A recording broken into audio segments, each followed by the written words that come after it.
Imagine reading curated opinion pieces that aim to help us better understand policy and politics from the people closest to it, or sometimes people who want to be far from it. We offer political insights without the limit of column inches. Introducing Quotes by Air Quotes Media, creators of the Herle Burly and Curse of Politics podcasts, where we bring politics from the inside out. And now with Quotes, you can read from contributors like Jim Coyle, Jim Stanford, and Kathleen Wynne, with more to come. Read Quotes at airquotesmedia.com/quotes. Greetings, you courageous, you curious Herle Burlyites. It's a big, big day on the pod. In fact, our official Air Quotes Media accounting firm tells me it's a record-setting day. That's because Frances Donald is making her fourth appearance on the Herle Burly, which means Miss Donald joins Peter Weltman in our hallowed pod pantheon as the only four-time guests of the show. One more and you get a smoker's jacket. Our regular listeners will know that Ms. Donald is Senior Managing Director and Global Chief Economist and Strategist at Manulife Financial. In 2019, when she was appointed to the role, she became the youngest Chief Economist in Canada and one of only two women to hold the title. Not at all surprising then that the economy is what we'll be talking about today, the stuff you might expect. The budget, inflation, interest rates, our industrial strategy. But then I also want to get Frances's take on the immigration and wages relationship I've been exploring here on the pod. We'll follow up on my conversation a couple of weeks ago with Neil Hetherington and talk about full-time workers at food banks. And then I'd like to take on friendshoring. What are the trade-offs and geopolitical implications here, and what might it cost us? Frances Donald, so fantastic to welcome you back to the Herle Burly. How are you? Do you want the short answer to that or the long answer to that? I want the great answer to that. You know what? We're good. I just had another baby. You might not know. I now have two boys at home, which is a lot of logistics.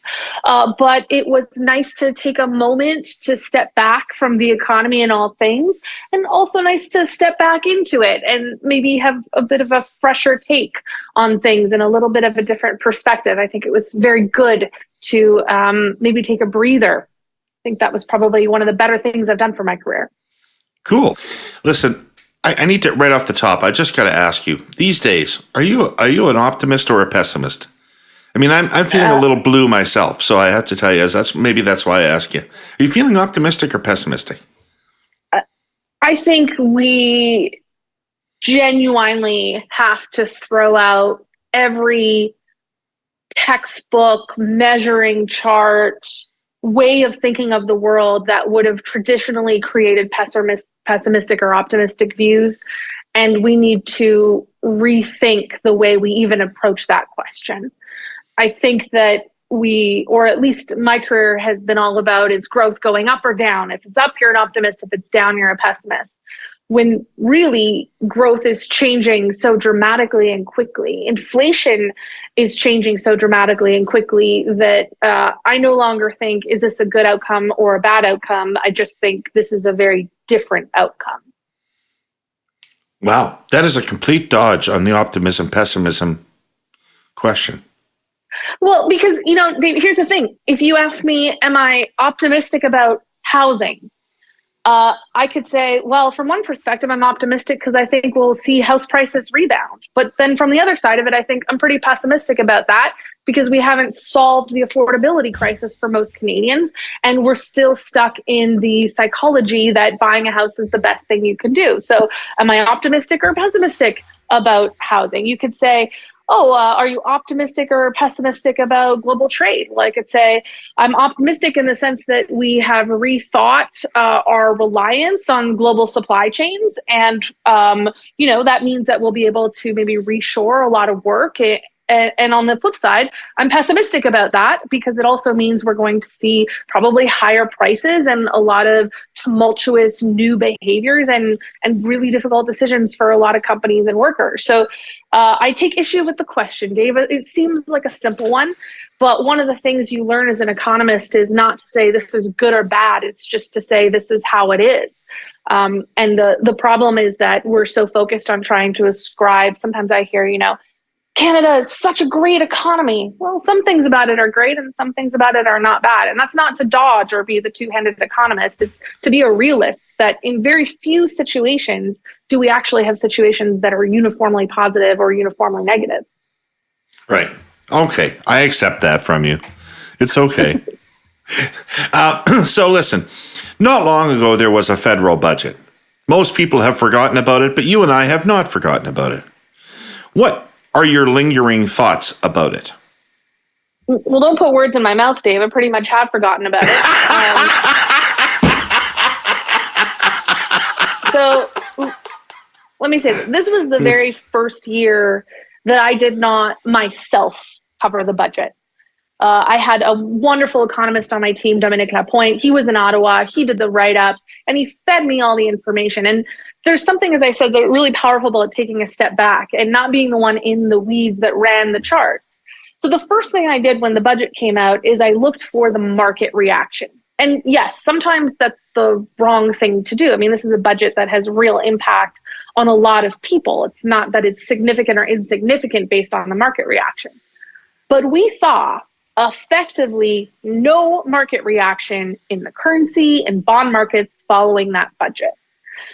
Now, again, that might seem disconnected from reality. That doesn't mean it's insignificant. But what that tells you is, global markets are a good way to assess, did this change anyone's global perception of Canada? People without necessarily a homegrown bias. And the answer was no. And that's because when you went through all these line items in this budget and we tried to calibrate it to our outlook for the economy, it basically had no change on the status quo. It didn't change our GDP forecast or our inflation forecast. We're talking about tenths of decimal points where maybe it's going to move in one direction or the other. So, when you're in a situation where it doesn't change your outlook, of course, you're always thinking, well, what could have changed the outlook? There could have been content in there. But effectively, what I'm looking at, not just in Canada and the United States, and again, taking a step back, is once again, unlimited needs and not all the resources to address it. This is a government that is faced with much higher rates than literally anyone forecasted, the fastest rate increases that we've seen in history, a recession that is very high likelihood for later this year. And if it's not a recession, and we can talk about how much that word bothers me later, it's very slow growth that hurts people and raises the unemployment rate. They have a housing affordability crisis that I think is problematic for the economic but also social structure within Canada. And they are facing a significant labor shortage. The number one and number two issue that companies talk about when you survey them is the lack of skilled labor and unskilled labor, which is a ridiculous differentiation, by the way. But these are the things that companies talk about. So I consider what I do to be unskilled labor. Well, I'm not going to fight you on everything. So this is the big issue facing governments around the world. And so this budget would have been really difficult to go with large scale spending significantly large spending because you get the inflation pushback. But the really big issue is, what do you do as a policymaker when you know tomorrow there's a recession, but you can't really address it today?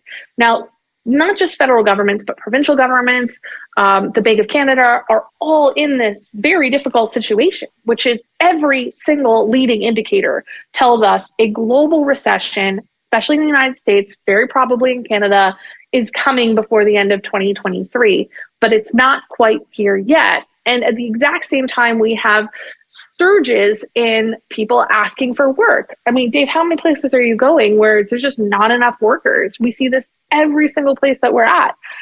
So this is about, trying to remedy a problem that isn't yet here. It's like asking to buy an umbrella, but it's really sunny out. Except without a shadow of a doubt that things are going to get stormy ahead. And that was the context in which I took the budget. And therefore, the budget is not on my mind, at least not the most recent one. What'll be on my mind is, what the heck are we doing next year? And what's happening in the fall economic statement when things turn sour really fast, but inflation is still high? That's going to be the challenge point for policymakers. Well, wait a second. First of all, when do you think this recession is going to hit? Okay, so and how do you square it? How do you square it with the really good jobs numbers? So that seems like it should be a simple answer. So the simple answer is the third quarter of 2023 is when which is, effectively very close, is when the models tell us that the recession is here. Now, when you go on television and you have 30 seconds and someone, I don't know, from BNN or CBC asks, when the recession, I'm going to say it's Q3 2023 because I have to say something quickly.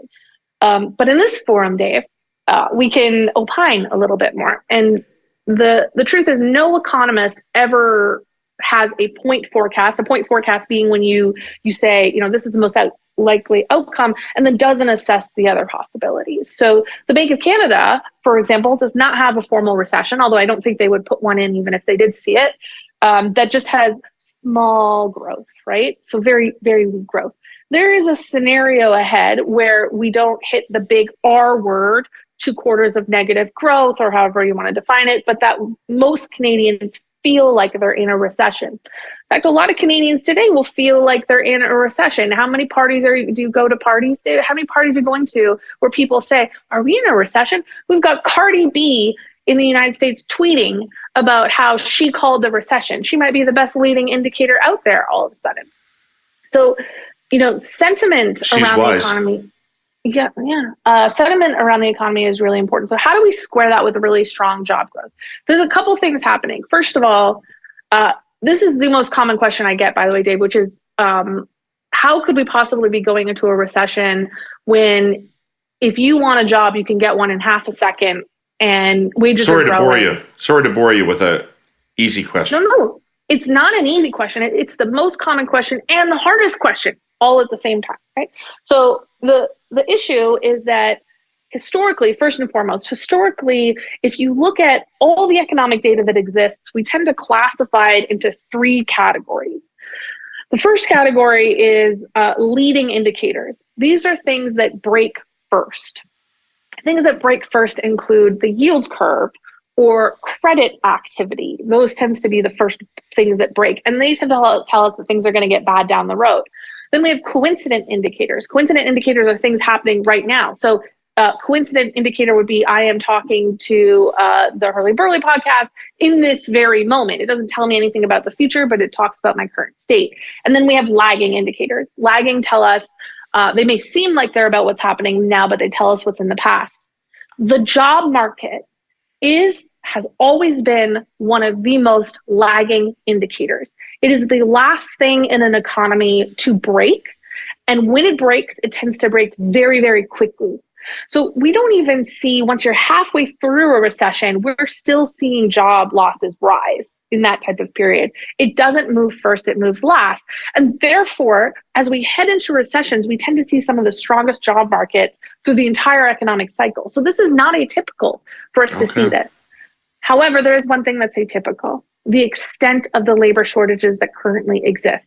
There's a lot of reasons for this happening. One of the big ones was mass early retirement. So it was a pretty sweet decision in 2020, Dave, when your equity portfolio was looking real darn good at the end of 2020. A lot of companies were saying, here's a package. Some people had concerns about their personal health, and your house price was doing very, very well. So this was a period where early retirement made sense. And we lost a significant amount of the labor market. And that has flown through for years, not just a Canada problem, particularly problematic in the United States as well. And because we have the psychology of labor shortage, one of the things that we have to think about on my team is the relationship between recessions and job growth going to change? So if you're, let's say, a restaurant and you've had such a hard time hiring people and business starts to slow, it's more likely that you're going to find other areas to cut costs than in the past when you just let a worker go. So one of the things that we're monitoring is not, do you have a job or do you not have a job? It's how many hours did you work this week? So I don't know about you, but I'm in Montreal. It is very difficult to have, get a lunch reservation on a Monday. And that's because a lot of restaurants have just said, we don't have enough demand, but we don't want to cut our labor. So we're just going to shorten the amount of hours. So we keep people on payroll. But we're not open as much. I think we all see this in our day-to-day life. There's so many examples of this. So we have to be cautious about saying, well, everybody has a job. That doesn't necessarily mean that they're better off. In fact, if I could stop you, you just for a second. I mean, I'm utterly convinced now that the unemployment rate doesn't tell us very much about the strength of the economy from an average person's point of view. Because now that you can be full-time employed and still be poor, like there was a time in my life when the unemployment rate meant whether things were good or bad. Because if you had a job, you had a real job. You had a job that paid you a wage on which you could pay rent or a mortgage. You had benefits. You had a number of things. Now, 2 weeks ago on the Herle Burly, Neil Hetherington of the Daily Bread Food Bank told me that there are hundreds of thousands of full-time employed people coming to the food bank. Yes. Why is that? Because here we are hearing from our I'm getting agitated already, Dave. Here we are hearing from our central bankers globally, well, we don't want wage growth to get too high. We don't want a wage price spiral. And yet real wages that account for the huge rise in inflation are very low. They've been negative for years. Now they're rising around 1%. And that's only really because energy prices have come down. If you had energy prices stable and gas prices where they were 3 months ago, your real wages would be negative. So we're out here saying the labor market's so strong, but talk to Canadians, talk to food bank lines. They do not feel this so-called overwhelming strength in the economy. So you are right. I do not care at all about the unemployment rate. Okay, truth zone, that's what we say to our 5-year-old, something you can say in the truth zone you don't get in trouble for, okay? I don't even know if you ask me exactly what the unemployment rate is in Canada this month. I don't remember the number. And I used to live and die by it. Right. What do I know? I know what hours worked are doing. I know what real wages are doing. I know how many people have multiple jobs across the world. We look at multiple job holders. And I have a sense of what share of people's income is being taken up by debt service, food, and gasoline. These numbers are all recessionary. Those are numbers that tell you that there is weakness that exists here. Now, in addition to that, we actually have to question other elements of things like the unemployment rate. So I was going to say, I have a brother. I have 5 brothers, actually. So one for each economic example I might need. One of my brothers is in real estate, and it's been a very difficult year. And if you were to ask him, are you employed? If you called him up in your StatsCan, he would say, absolutely. But his income, I probably shouldn't share this to this extent, does not look like somebody who is full-time employed. So we even have to kind of address what industries do we have that maybe count as employed that aren't showing up to the same extent. So we have to, this is why I started off by saying everything that we're measuring, is this optimistic or negative? You look at the unemployment rate, it's optimistic. You look at the health of the Canadian worker, there's no way that I can be optimistic about that right now. Right. And what's frustrating is that we have a central bank that tells us the economy can withstand higher interest rates, and higher interest rates are absolutely necessary in order to cure us of this problem. I do not believe that higher interest rates, especially right now, are going to be helpful to Canadians in the short term or the long term. That's my biggest frustration. We all understand the salience of what we read in an Auditor General's report, but how do you make the damn thing a must-listen-to document? The kind that spurs a response? Well, I happen to have a little personal history responding to Auditor General reports, Herle Burlyites, one in particular, so I'll take a crack. Last week, I mentioned the AG's report on the status of rural connectivity in Canada has just been released. I've said it before, and the data bears me out. Our presenting sponsor, TELUS, has the strongest track record of bringing high-speed connectivity to our rural and Indigenous communities. One of the key recommendations in the report? That old bugaboo we've talked a lot about here. In order to meet the government's target of connecting 100% of Canadians by 2030, we need to use the spectrum. Well, TELUS says huzzah to that. They're keen to work with government to deploy more spectrum and invest meaningfully in fixed wireless. The problem is, too many of their competitors are about as interested in that as I am in Elon's Twitter, which is to say, not a whit. Instead, they try to game the system. They squat on their spectrum, looking to resell it at some point in the distant future for immense profit. It's profits over people, because it leaves so many of our rural communities without any hope of high-speed connectivity today. And here's what makes the situation even more difficult to remedy. Right now, the whole thing is a black box. There's no way to see on a map or database which carriers are deploying their spectrum to provide meaningful coverage, and which aren't. TELUS has long advocated for a use it or lose it policy on this, or at the very least, as the AG report suggests, share it or spare it. And their own Spectrum white paper released last fall aligns with the AG report in calling for transparent disclosure of coverage and spectrum use. Without these things working in tandem, Herle Burlyites, getting 100% of Canada connected by 2030, giving all our communities the digital tools they need to thrive, just won't be possible. Go to telus.com/rural to learn more. Okay, well, let's dig into this a little bit.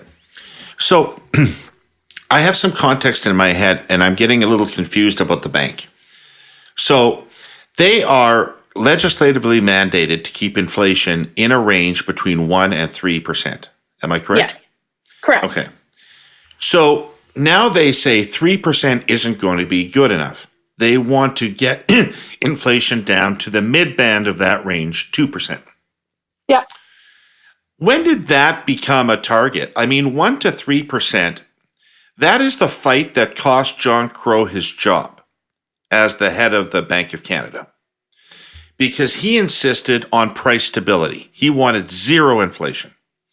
Paul Martin, my old boss, I hope I don't get him in trouble by saying this, he actually believed a little bit of inflation was good for the economy. He thought a little bit of inflation helped grease the economy and kept it moving. He didn't want zero. He wanted 1% to 3%. So where do we get to 2%? And how hard are we going to fight to get to 2%? Well, there's a lot in here. There's a lot that you've just brought up, and it goes to the very heart of what we've asked central bankers to do. Now, I just want to start this off by saying we have incredible people who work at the Bank of Canada. These are some of the smartest people I've ever met. The leadership team works hard to achieve their mandate. You know, do you know this expression, don't hate the player, hate the game? Yeah. My issue is not with the Bank of Canada itself, which is a fantastic institution, award-winning central bank. It's that basically for the past several decades, we have asked central bankers to create 2% inflation world and to effectively manage the business cycle in order to do that. So when it's been recessions, who's supposed to fix it? The central bank. When there's overheating, who's supposed to fix it? The central bank. We basically run to central bank mommy every time there's a problem and say, please fix, right? Now, the Bank of Canada, in some ways, has the benefit of a single mandate, which is inflation, price stability, which means that they can use one measure upon which to respond. The U.S. central bank, as you likely know, has a dual mandate, which is price stability, but also full employment. Those two mandates have almost always worked in tandem. In fact, for the vast majority of our modern economic history, if you had falling inflation, you probably also had rising unemployment. So you didn't have to pick. And the Bank of Canada didn't have to have a dual mandate because, well, when things were really overheating, the unemployment rate was really low and they could hike and vice versa. So there was no conflict between general growth and how you felt in the economy and what inflation was doing. That was largely because most of the inflation that was being created in our economies was more domestically driven. It was, when we experienced inflation, and inflation was like 2% to 3% inflation, it was because, we were all just buying a lot of stuff and the economy was getting too hot and we had to slow things down. The problem is, as we move forward, the inflation in the system, and this is my view, there are different views from different economists on this, but it is tilting towards factors that have not been the traditional drivers of inflation. It is tilting towards new factors that are largely outside of our control and have nothing to do with what you and I are purchasing or our wages or how we're operating the economy. A really big one is we've, since 1930s until about 2016, lived in a globalization environment. And I think we've talked about this on other pods before. But this is so powerful. Every economic textbook that's been written in the modern economic environment has been based on this fundamental idea that the more people you trade freely with, the better off everyone becomes. Now, we began to see some pushback against those ideas in 2015, 2016. The Trump administration pushed back against it. Brexit pushed back against this. And so the tide is turning somewhat. So if you look at things like world average tariff rates, they actually have been falling over that period and are now starting to rise. So we went through, decades and decades of lower costs being good, and now costs are rising globally because of this factor. So our reliance on supply chains globally has been this, positive, but now it's becoming more of a negative for us. And let me tell you, we can cut interest rates or raise interest rates all we want in Canada. It's not going to affect this theme of globalization and deglobalization, which is so massive and determined by a global paradigm, not what's happening at home. That's one example. What about the ESG transitions? What about, the change in energy prices? What about simply weather, Dave? Food prices went through the roof. Is it because we were all buying too much food? Were you eating too much? Did we have too much demand for grocery store products? No, that is not what drove higher food prices. Thank you for not commenting on my third chin that I've developed since you last saw me. Hey, listen, I'm sympathetic too. I probably had too many, leftover cold Eggos and melted ice cream in the past year too.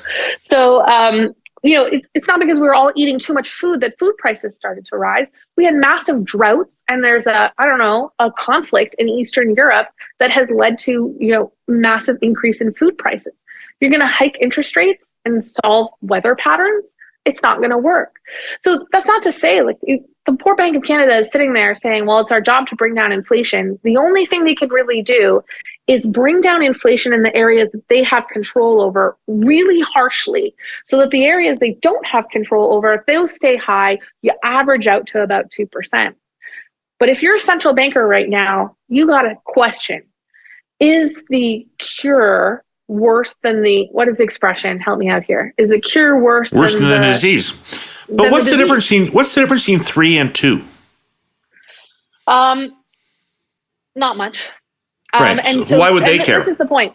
Well, again, don't hate the player, hate the game. Here's the thing. 2% was effectively developed by the Bank of New Zealand as being a comfortable environment for the right amount of growth in the system.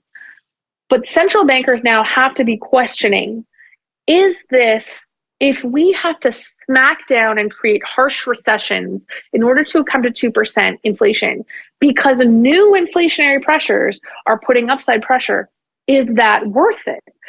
If I were working at the central bank, I would probably go to work every day, or I would hope to go to work every day, not saying I need to bring inflation to 2%. I would probably be thinking, what's the best thing I can do for Canadians in the short term and the long term? 2% inflation is one metric we can measure that at. It means we have a kind of smoother business cycle. But in a new world where we have more frequent and aggressive weather, in a new world where we have deglobalization pressures, reliance on supply chains, there's more inflationary pressure that's out of the control of central banks. So, they will be assessing whether it should be closer to 3%. And yet there's one really big problem. That is that one of the most powerful ways that central banks, especially in small economies like Canada, can control inflation is through the inflation expectations channel. My whole life, people would say, at the end of the year, oh yeah, I got my review. I only got 2%. That's just enough to keep up with inflation. Most people who say that would have no real understanding of what the consumer price index basket is, which is fair because sometimes I still stare at that thing and go, what the heck are we really measuring? Right. So, I don't really bring that on anybody.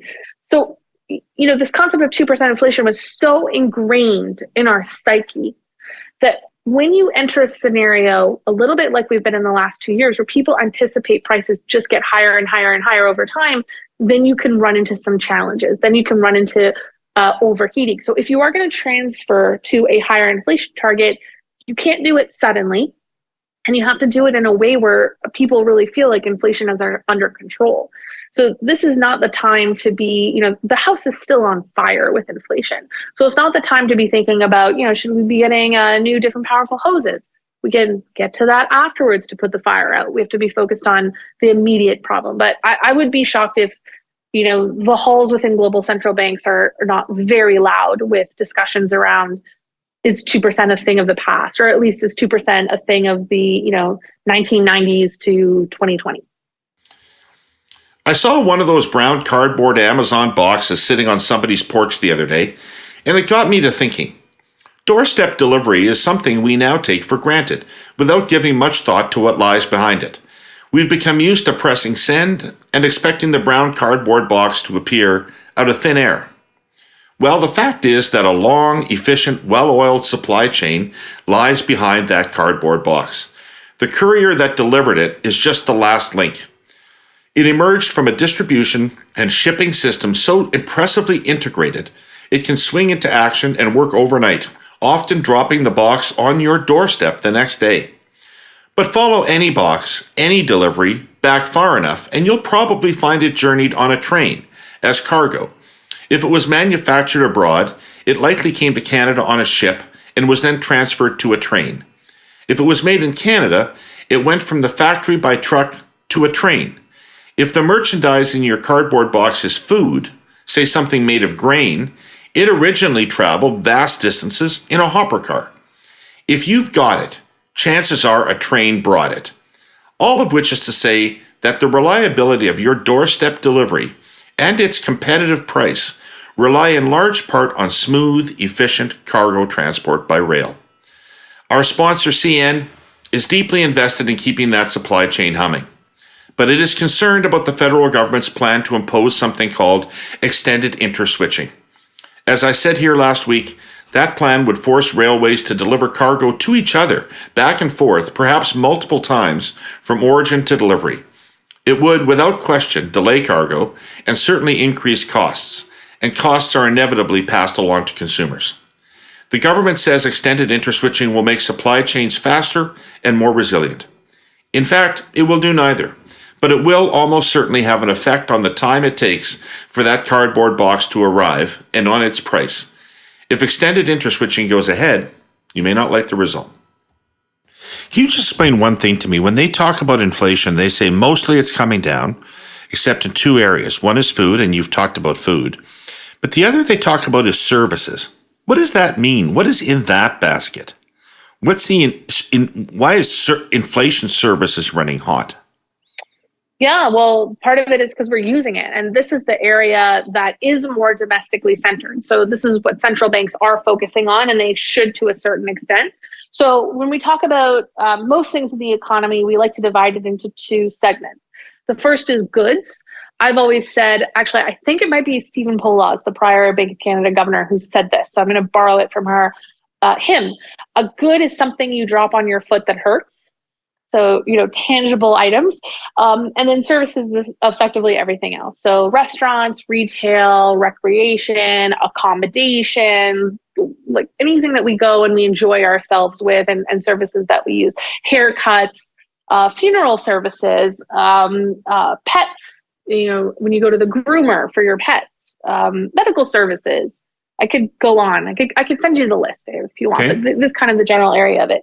Now, this is the area that is more domestically central. Then when they talk about wages rising, this is the area where they worry a little bit more about the wage price spiral coming through. It's also the area where we see a lot of labor demand issues. Now, problematically, over COVID, understanding the difference between the goods and the services economy became extremely important, because when we were all trapped in our homes for, I don't even remember how many months it was now, we had no ability to utilize services. You couldn't take your puppy dog to go to the groomer. I couldn't go to the hairdresser. We were all very, very dangerously close to discovering I'm not, in fact, blonde at all. I didn't utilize these services. So we saw services activity drop off like a rock, but goods through the roof. Why? Because we're stuck in our homes. So we bought fitness equipment. We all bought new telecom equipment. These things went very, very high. So that's very relevant, because now we're in this post-COVID environment. And while it feels like it was years ago, the economy is still very much recovering and normalizing from COVID.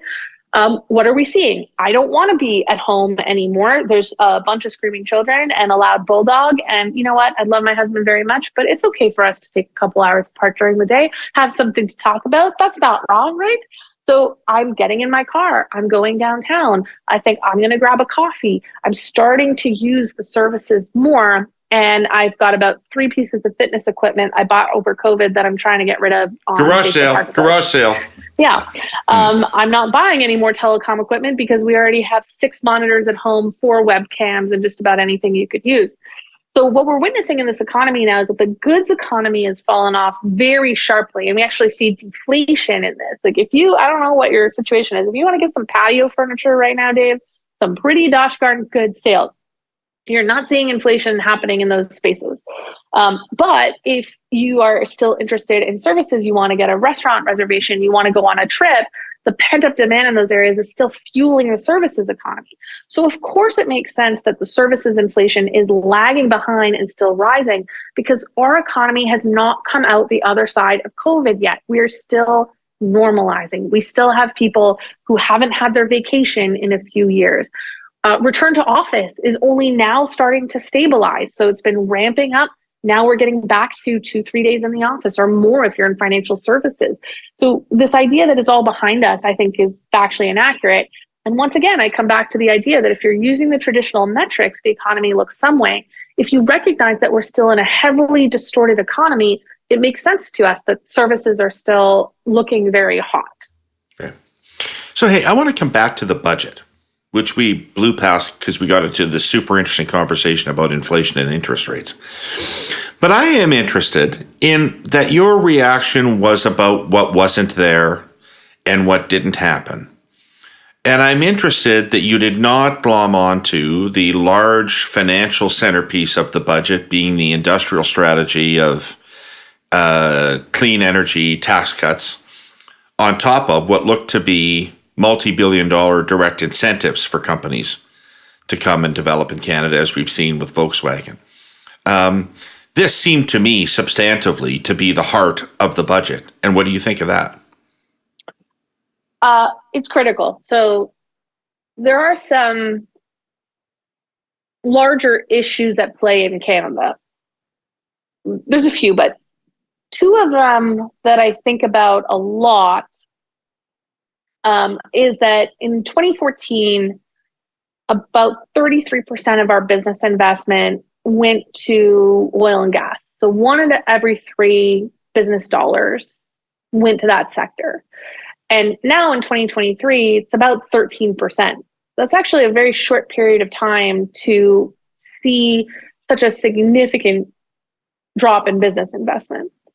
Now, correlated is that Canada has a very serious productivity issue, and productivity lags behind the United States by about half.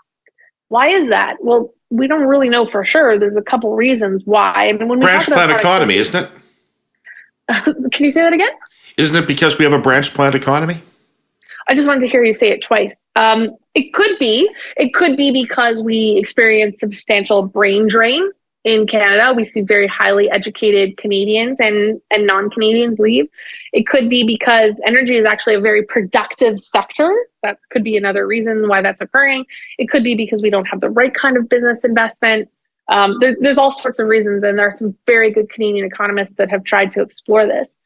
But Canada is missing, and it could be clean energy, it could be something else. Canada is missing the ability to ramp up private infrastructure and a sector of this economy that can capitalize on what is extremely educated population.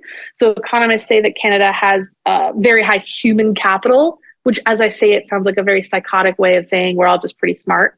Human capital, and that's missing. So yes, any type of incentives to produce or to fill the gap will be very relevant to Canada. Is it going to save us from a recession this year or next? No. Is it going to move the Canadian dollar? No. At this point, is it going to drive significant business investment? I'm not sure. We'll have to see how sentiment moves. It is very, very difficult as you're heading into a recession. So you don't think those tax cuts will necessarily be taken up? Well, they might be. This is not my area of expertise. So I'm going to defer to tax economists and energy economists. But I will say this, and I think this is relevant. There's, emergency economic situations, and then there's long-term planning. So short-term, long-term. The really big problem that we're in right now is Canada needs a lot of focus on its long-term economic plan, because it's lost a major industry, or that industry has fallen really significantly. We have a strange labor strategy, which you probably want to talk about. We have higher interest rates. We have a housing affordability issue, as I talked about. We have brain drain. What is the propulsion for Canada in the next 10 years? I'm still looking for that. What will propel our economy forward? But it's going to fall into a second or third area of priority in the next 1 to 2 years, because the unemployment rate, in my view, is going to rise, probably rise sharply. People are going to be, as you said, lined up in food banks. And I don't think that the general Canadian population, who may be struggling to get the groceries they used to get or fill up their gas tank, is going to be too focused on long-term economic planning when they're wondering, hey, am I going to default on my mortgage? Or how am I going to find a place to rent, let alone rent it?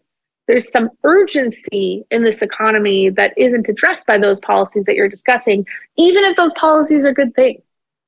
They aren't going to receive maybe the celebration they should achieve when people are worried about, can I feed my kid?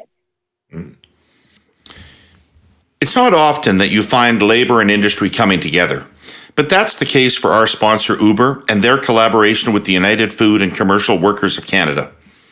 Why would the leading rideshare and delivery platform in Canada and one of the country's largest private sector unions work together, you may ask? The answer may surprise you, folks. The fact of the matter is that in 2023, there are no legislative frameworks in place that offer benefits and protections to gig workers like drivers and delivery people. Tired of the status quo, Uber and UFCW Canada sought a way to create a better future for app-based workers across the country. The landmark agreement they signed on January 27, 2022 outlines their commitment to over 100,000 drivers and delivery people on Uber. 89% of them support this agreement. What does this look like in action? When Wasim from Toronto got locked out of his Uber driver account after trying to add his new car, he didn't have to tackle this issue on his own. Wasim was able to contact UFCW, explained his situation, and a casework team member helped him get back on the Uber platform. Before the agreement, Wasim's story and hundreds like it would not have been possible. With the agreement in place, over 750 drivers and delivery people had access to representation when they needed it most. Learn more about the impact of this historic agreement for hundreds of people like Wasim at uber.com/UFCW Canada. Do you see a growth plan? Do you see a future economic plan that the government is working toward? Well, I'm not sitting there with them, so maybe they are working on this. But when I think about the sectors in Canada, and I have so many charts on this, it's very real estate heavy, very manufacturing heavy. The growth sectors look a little weak. Now, there's a lot of really fun things that we could be doing as an economy, and we have the skill for them. One of the best examples is, so I grew up in Montreal. I moved back to Montreal, and I would say, half the people I went to high school with are working in gaming in Montreal because it's subsidized and it's a fantastic hub for tech and the gaming industry. And this is an area that the government has really developed. It tracks investment, and there's a hub here that's pretty significant. When you have, as I said, developing games, not playing them. Developing games. I don't know. I'm very good at Mario Kart, Dave. I don't want to brag too much. I'm first on the podium every time, and no, I do not let my kid win. I just feel like this is for life lessons. Right. Developing gaming. So one thing that we can be thinking about is how do we drive our very high levels of human capital. So when you have that, and particularly in a world where we have more remote work, we could be talking a lot more about exports of services. So there's no reason that you couldn't hire an accountant who technically lives in, I don't know, Saskatoon to do the taxes for a New Yorker if they were properly, if they had the education and the certifications. There's no reason why that you couldn't do that. And you could actually export a significant amount of services. And as we talked earlier about goods versus services, you don't generally think about services as being something you can export. In fact, we get goods export data every month, but we only get services export data every quarter. And I think that's one of the most interesting things we could do. I work for it's a Canadian company, but Manulife is global, and I export my services to U.S. clients constantly. And they don't have to pay me a New York City price. They pay me a lovely Montreal price, right? Like, there's a very big difference. But what Canada has to do is make sure that Canadian labor and Canadians are affordable by ensuring that their cost of living is not through the roof. Because when you lose the attractiveness of the price discount, then all of a sudden that concept doesn't work anymore. If it costs 3 times as much to hire an accountant from Saskatchewan as it did New York, then you're not going to do it. You really want to see a price differential. So those are some things that I think could be a really interesting growth driver moving forward. And as you said, there's a lot of things we could be doing in the clean energy space. But at the end of the day, Dave, very few people are asking me about this, because whether it's at work or it's at family parties on the weekend, or even with policymakers, people are really struggling with high inflation. They're concerned about a recession. They feel worse off even though they're going to work. So long-term planning, I mean, it's not going to be a priority in the next 2 years. And it can be, it should happen in parallel, but it's not going to be a priority. Well, I don't know. I just think about it a lot, because I think that, we are consciously decoupling ourselves from our most important industry, and that most people in Canada don't have any idea how much oil and gas contributes to everybody's standard of living across the whole country. And so what is next? I am obsessed with that. What is next? I don't have an obvious answer for you, which is why we have to make sure that we don't have policies that are contributing to the rise in the cost of living, so that if we are to effectively be worse off over time, what are we doing to compensate for that? And that's why I say we have to talk in parallel tracks. We have to provide immediate support. We have to solve some of these urgent issues while we're also investing in the long term. It's almost like, you have a small house, you have to build an extra bedroom because you have a baby coming, but the faucet exploded. Like, you got to be putting out the faucet, well, maybe also in the evenings on the plan with the contractor for the extra room. They have to be happening in parallel. Why is it important for Canada to have Volkswagen building electric batteries? Car batteries in Canada? I have never been asked that question before, or really dug very deeply into that. But I would say there's a couple benefits.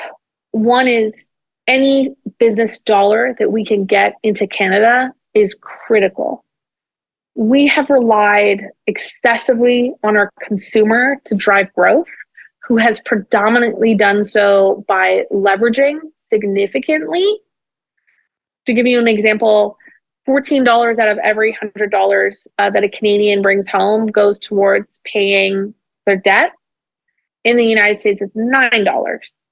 So we're paying $5 extra per $100 just to pay off our monthly servicing on our debt. This is unsustainable.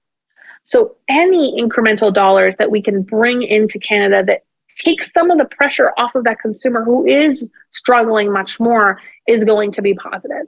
And of course, business investment begets business investment. When we see that there's a business community that forms, it attracts other forms of investment.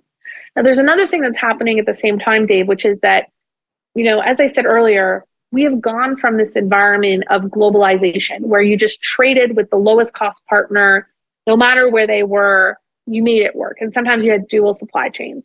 When we talk about the shifting nature of globalization, and maybe it's not deglobalization, maybe it's just we changed the way we think about it, it wouldn't be strange to see more regional trading blocks that come forward. So more US Canada focus, or maybe even Canada Europe.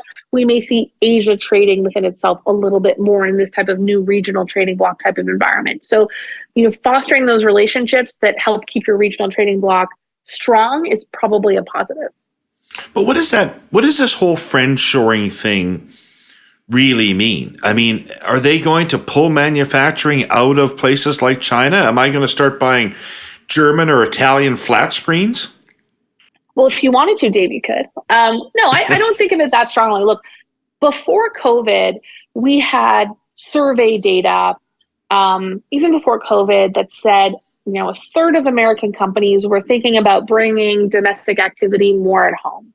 And this isn't always because someone just decrees is the word my French is showing. Decrees. So this isn't just because someone says to you, you're no longer allowed to do this, or to your point, like, no, we're just not going to produce manufacturing here. A lot of it is risk and insurance based. So Caesar Augustus decreed that there would be a census. This is how you know this. Yes. Wonderful. I'm going to start doing these podcasts just so I can have some history and some English lessons. So the issue is that companies were already talking about the risks of global supply chains before COVID hit, largely because in 2016, what did we learn? Oh, you're doing business with this country for a reason that may not be justified. Oh, it's now X% more. I mean, the amount of time that I spent looking at washing machine tariffs and the components of a washing machine to try to figure out where deglobalization was heading next, blows my mind. So companies at the time were talking about how having manufacturing activity or even supplying yourself with parts from abroad was risky because your prices could fluctuate.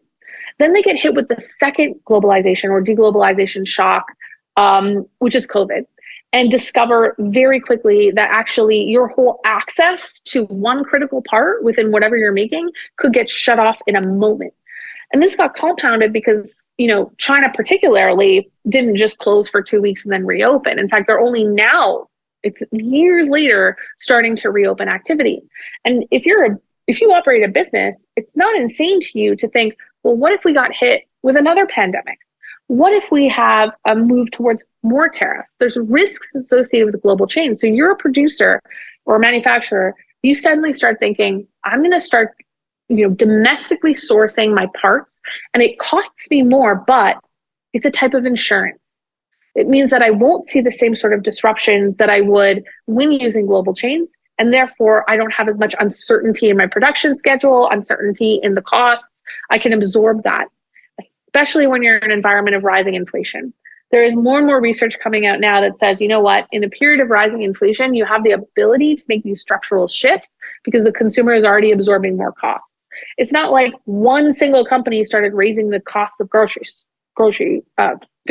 It happened universally.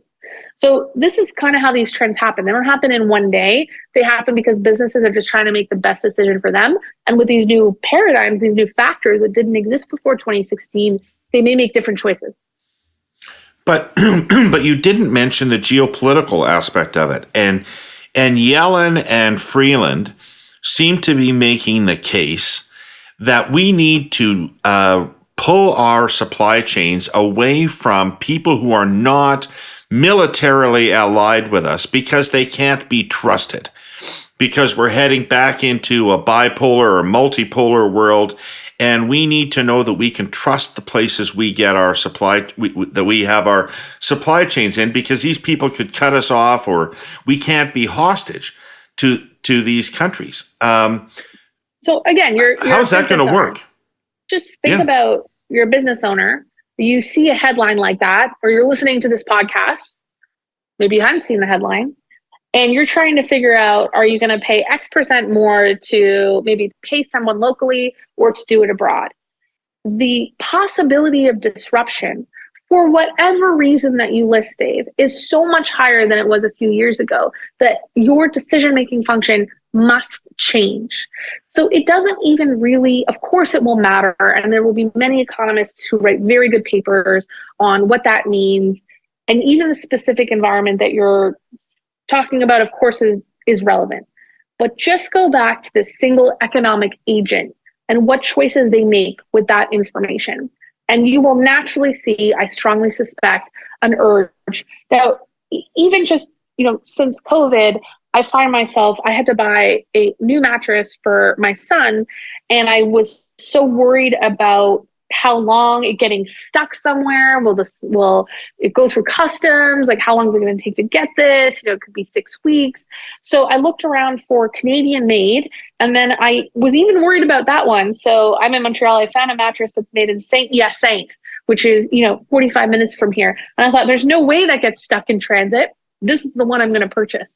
That's just one economic agent. And of course, we don't create economic strategy based on our personal experiences buying mattresses, but it illustrates that, single economic agents, and this is the most powerful form of economic change, because politicians change, budgets are unwound, there's so much that happens on the political level that is reversible or adjusts. But single economic agents multiplied by millions who shift their behavior even marginally can powerfully change the dynamics of an economy. Now, the thing that's underlying all of this is these new choices that I believe consumers and businesses are going to make are incrementally higher prices as insurance against these difficult situations that can occur. And that probably means that over the course of the next 5 years or so, we're probably not done seeing higher inflation. I still believe that the COVID inflation was transitory. And I probably would be, people are probably laughing at me for saying that. But the inflation that came from, COVID distortions like fitness equipment has unwound. We got hit with a series of inflationary shocks, some of which were transitory. Eventually, it's going to rain in Brazil. In fact, it already has, and food prices are now starting to come back down. Eventually, the avian flu, the decimated chicken crops in the United States will pass. But as we head in towards this incremental new environment where we make more choices to source and use products domestically, that is going to create a series of inflationary shocks. And no amount of interest rate hikes up or down is going to be powerful enough to really move the dial. Or if they are powerful enough, they're going to create a lot of bad situations on the other side. So you're saying our cost of living is going to keep rising? I don't think it will rise consistently, but I think COVID was an extreme example, especially with ESG transition. When I model out what inflation looks like for the next 5 to 10 years, I don't just go, okay, it's going to be stuck at 3% and then flatline it. What I expect to happen is that we have years at 4 or 5%, and then we have years at 1%. We're not used to that. I also expect to see inflation in some things, but not in other things. And so we talk so much, and I'm responsible for it too. I go on TV and say, oh, inflation has come down and we're getting towards 2%. That means nothing. What matters is where the inflation is, who is it hitting, why is it being driven? Is it domestic factors? Is it because we're, all of us have decided we want to eat out in restaurants too much? Yeah, the central bank should probably hike interest rates a little bit to cool that. Or is it because, there are agricultural crops that get decimated by disease? There's inflation that central banks should respond to and inflation they shouldn't. And there's inflation that's wildly painful for low-income Canadians.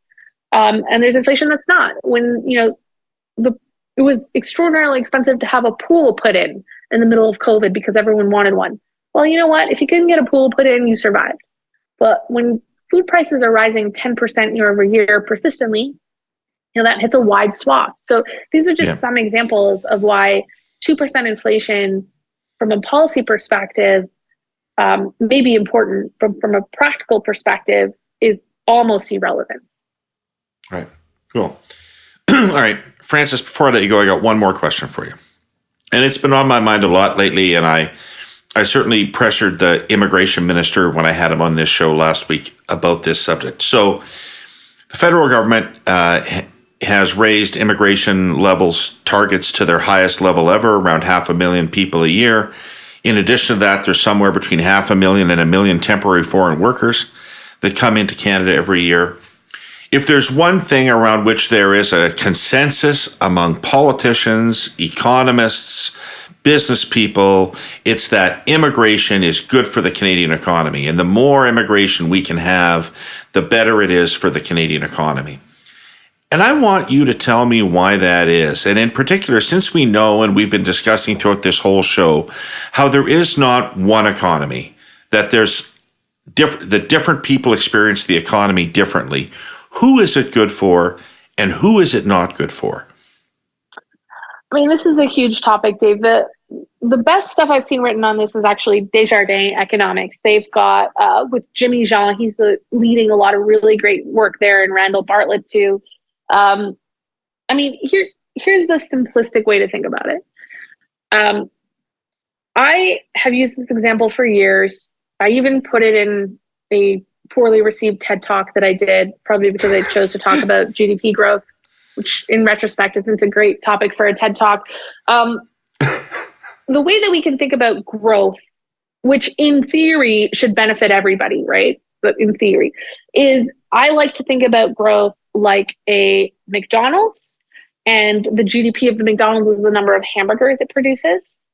And the amount of hamburgers that your McDonald's produces is always a function of two things: how many people you have working behind the counter and how fast each one of them makes a hamburger. Now, Canada has very bad scores on how fast we make our metaphorical hamburgers. That's a different way of saying productivity growth. Productivity growth is bad. So compared to the United States, if we have a Canadian worker making hamburgers and an American worker making hamburgers, the American worker, all things equal, makes 2 times as many. That's the real issue that we have. So to compensate for that, you can put more people behind your metaphorical counter. And even if they're slower, you can produce more hamburgers in that situation. Now, the issue is that Canadians do not make a ton of babies. I do, but I'm like the only Canadian apparently. And as a result, what they call natural population growth, which has nothing to do with whether you take the epidural or not, it's just were you born here, is very low. So we rely on immigration. And there's some really interesting things about Canadian immigration. For example, it has one of the highest proportions of what they call economic immigrants, which are those that jump right into the labor force. And actually, when we look at productivity statistics, what we find is that, immigrant workers are more educated and more productive than Canadian born, which is really interesting. So it raises all of these statistics, right? So in theory, it's good. But you can imagine a situation, if we just extend this McDonald's example, where you suddenly have 100 people working behind your counter. Is that optimal? Does that create additional problems? What if you don't have 100 fryers? What if you don't have enough machines for everybody to operate? This is effectively the barrier that Canada is running into. And that is that you can bring in population growth, but if you don't have the infrastructure to accommodate it, it can create challenges. And the big issue is housing. This is the real problem. It would be like if I invited 40 people to dinner, but I only have 6 chairs at my table. What kind of chaos that would create? It would rise, the premium on chairs at the table would rise. So the challenge that a lot of economists have had lately is that in theory and on paper, and based on every statistics that we have, this is a wonderful economic policy that actually gives us the best population growth in the OECD, which should give us some of the best economic outcomes in a perfect economic model. But if it doesn't come with the same amount of infrastructure, if the immigration is not spread in a way that generates higher productivity, then it doesn't create the same sort of outcomes that one would hope. Now, I understand that there is so much that goes into this topic. So I am uniquely speaking about it from the economic, lens. And even then, the depth of this is so wide that I don't think we can only talk to economists about this issue.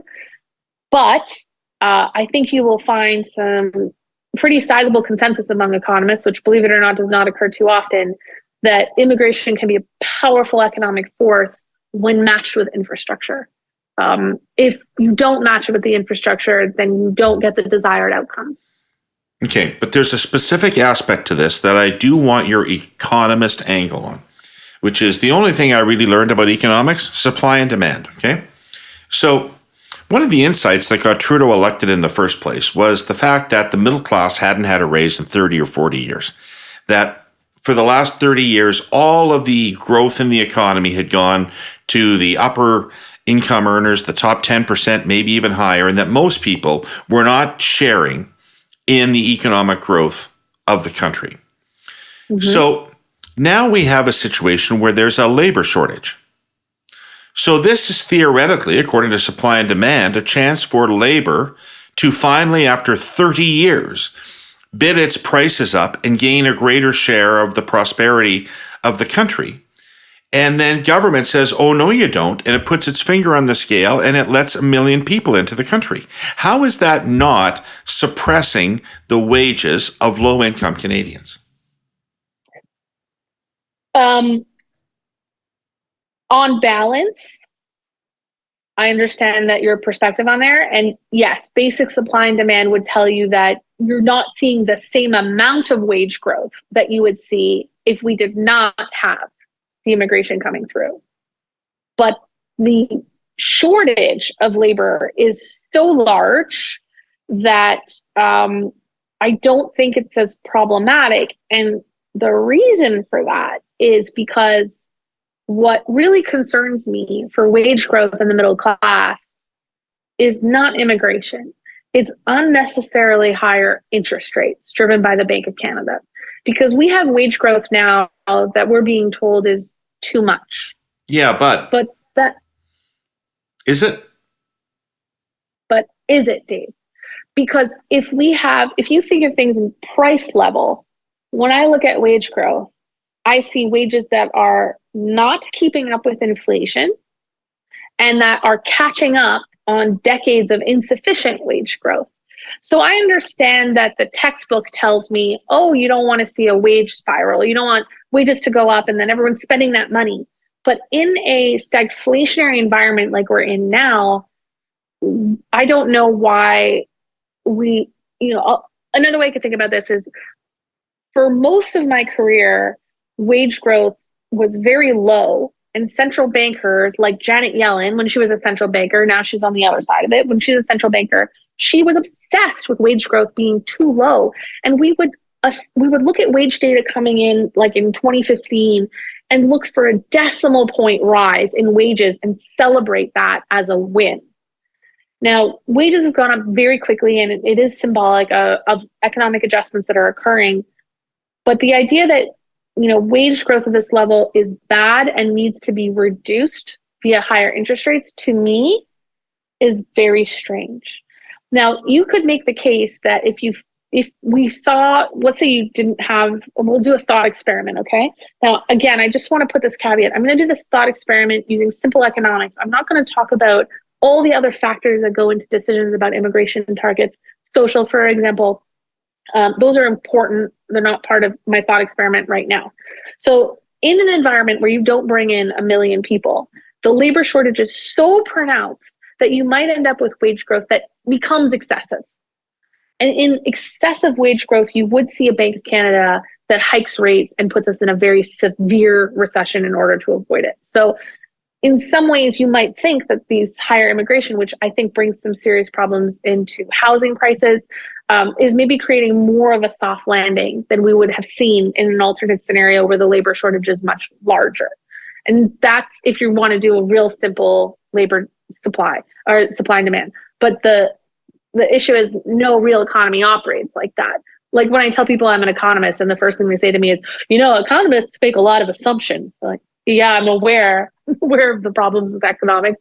This would be one of them because the secondary and tertiary impacts of higher immigration, like housing or regional disparities in inflation, those are not calculated when we think about simple supply and demand. But I don't think it's as severe as you might be thinking because of the Bank of Canada response to it. Okay, I'm just going to take one last crack at this because I want to understand it and I still don't. So if you're an immigrant to Canada who's going to immediately start a business, great. I don't think you're taking away from anybody. If you are an immigrant to Canada who's going to immediately start at an executive job somewhere that's already been in place for you, probably no impact. But hundreds of thousands of these people coming in a year, are they not effectively making people work at warehouses for $3 or $4 less an hour? I'm making that up than they would otherwise be getting paid to work at a warehouse. I mean, in that kind of jobs, isn't it? Yeah, of course, there's going to be some stratification you want to do with the data, but let me just give you an alternate perspective. I'm not saying what you're saying is wrong or right. Let me give you an alternate perspective. We talked about restaurants earlier. I know many restaurants that would like to be open 7 days a week. They cannot be open 7 days a week because they don't have enough people. So if I said to them, I actually have 3 people now that could work for you, they can open up their restaurant for 1 more day. Think about the economic activity that generates for that particular business, that they're not being limited in terms of economic activity because of the labor shortage. So I mentioned earlier, the Bank of Canada has a business outlook survey. And when you ask them, what is the main reason that you're not increasing production right now? As I said, the number 1 and number 2 reasons are, I don't have enough people. So if you can provide people in order to generate more economic activity, then you're not necessarily... But is it that they don't have enough people, or they don't have enough people at the price they want to pay? Well, at this point, labor force participation rates are actually quite high. So I would argue that it's going to be very difficult. And again, this comes back to... That includes people on Uber. So maybe somebody would quit their Uber job, quit their driving an Uber, to take a job if that job paid a real wage, not a minimum wage. Well, yes. But again, if you look at, for example, multiple job holders, those numbers are through the roof. So we just have to be careful, because the labor demand shortage we have is very real. Yes, if you wanted to pay a minimum wage job $60 an hour, I would go work there. You could absolutely move labor. But again, Dave, it's not about the first round impact, it's about the second round impact. Because if wages start rising 10, 15%, that's going to be very challenging for businesses to absorb. It's about the speed. And you're going to have the Bank of Canada hiking out the wazoo. So is it true that, yes, you could maybe get, I'm sure there are people who retired early who at 70, if they saw a job posting where they could work 3 hours a week for $100,000, sure, they'd come out of retirement to do that. But is that the best optimal, most economic environment that's the best suited? So, we talked in the beginning about but we've got to get back to a situation where people who don't have a university education can have a job that pays them some actual money and gives them some actual economic security. That's surely got to be our goal. Yes, you and I are on the same page. And this is why I say you cannot just in one fell swoop raise wages by 10%, because you will have businesses go out of business and you will have the Bank of Canada hiking us into a severe depression. So if you could do that without those challenges, I would absolutely say, let's just raise wages. And in a perfect world, you wouldn't have those knock-on effects, but there are knock-on effects. So it's not as simple as just having a significant wage increase in one fell swoop. If I had my way and I could design the economy, I would have 4 to 5% wages for many, many years to create catch-up. But you can't just have a 20% increase in 1 year and not expect there to be knock-on consequences. And that's the challenge. You and I want the same thing for Canadians. But how do we get there? There's not an ideal 1 year or even 2 year solution to achieve. I don't hear anybody even talking about it, Frances. That we need persistent wages? No, but how to improve the quality of jobs at the low end of the scale in Canada, so that you don't work full time and still have to go to a food bank. That shocks me. There's a fantastic economist in the West, Lindsay Tedds, who talks about this actually. And there are a few economists that are working in more the academics environment. But you are pinpointing something, and it does weigh on me. And I have talked about this very publicly, which is that when we only think about 2% inflation target and we try to create recessions to bring inflation down, we're missing over half the picture, which is, yes, there's a affordability crisis, much of it not driven by domestic factors. But on the other side, all this talk about wage growth is too high is not accounting for the fact that the cost of creating a basic life has risen so significantly. So the issue I have is the myopic focus on this one tool that it's not even their fault central banks have been prescribed, and not thinking about it more holistically. So what I want to do, first and foremost, before we can tackle these very real problems that you're discussing, is moving away from the idea that central banks are the main tool to affect our economy one way or the other. We have to get away from that, because if we don't, we're just going to get smacked into recession.